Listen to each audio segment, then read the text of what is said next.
30મી તારીખથી વરસાદનો બીજો રાઉન્ડ શરૂ થશે અને આ રાઉન્ડ પણ બહુ ધુઆધાર હશે.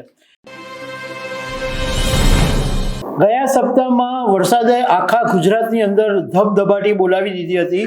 હમણાં થોડાક દિવસોથી શાંત છે, પરંતુ હવે ગુજરાતના હવામાન વિભાગે કીધું છે કે આવતીકાલે 30મી તારીખથી વરસાદનો બીજો રાઉન્ડ શરૂ થશે અને આ રાઉન્ડ પણ બહુ ધુઆધાર હશે. તો આના વિશે તમારી સાથે વાત કરીશ.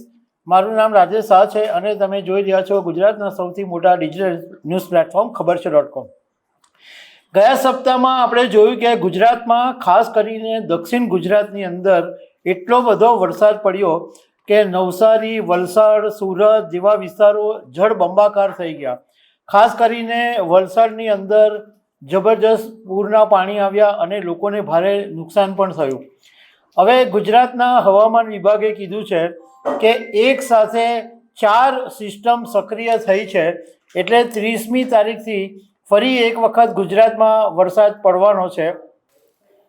4 જે સિસ્ટમ સક્રિય થઈ છે એમાં એક ડીપ ડિપ્રેશન છે, એક મોન્સૂન ટ્રફ છે, એક અપર એર સાયક્લોનિક સર્ક્યુલેશન છે અને વેસ્ટર્ન ડિસ્ટર્બન્સ છે.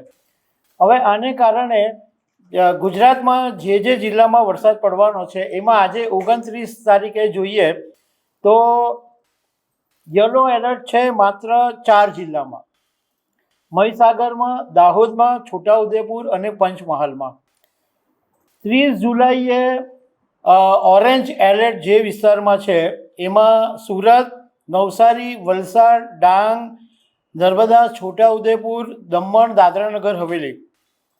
અને યલો એલર્ટ છે વડોદરા, ભરૂચ, દાહોદ અને પંચમહાલમાં. 31મી તારીખે રેડ એલર્ટ છે અને 31 તારીખે જે વિસ્તારોની અંદર રેડ એલર્ટ જાહેર કરવામાં આવ્યું છે એમાં અમદાવાદ, આણંદ, વડોદરા, સુરત, ભરૂચ, નર્મદા, તાપી, ડાંગ, દમણ, દાદરાનગર હવેલી. અને ઓરેન્જ એલર્ટ જે વિસ્તારમાં છે એમાં રાજકોટ, સુરેન્દ્રનગર, બોટાદ, ભાવનગર, અમરેલી, ખેડા, ગાંધીનગર, પંચમહાલ, દાહોદ, છોટાઉદેપુર, નવસારી. અને યલો એલર્ટ છે એ 31 તારીખનું મોરબી, દ્વારકા, જામનગર, પોરબંદર, ગીર સોમનાથ, જુનાગઢ, કચ્છ, પાટણ, વાવ-થરાદ, બનાસકાંઠા, મહેસાણા, સાબરકાંઠા, અરવલ્લી અને મહીસાગર.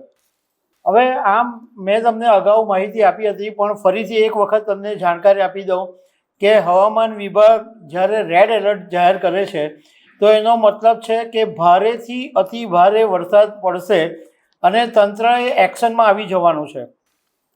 ઓરેન્જ એલર્ટનો મતલબ છે અતિ ભારે વરસાદ પડશે અને યલો એલર્ટનો મતલબ છે ભારે વરસાદ પડશે. તો દર્શક મિત્રો, આવી અનેક વાતો સાથે મળતા રહીશું. આભાર.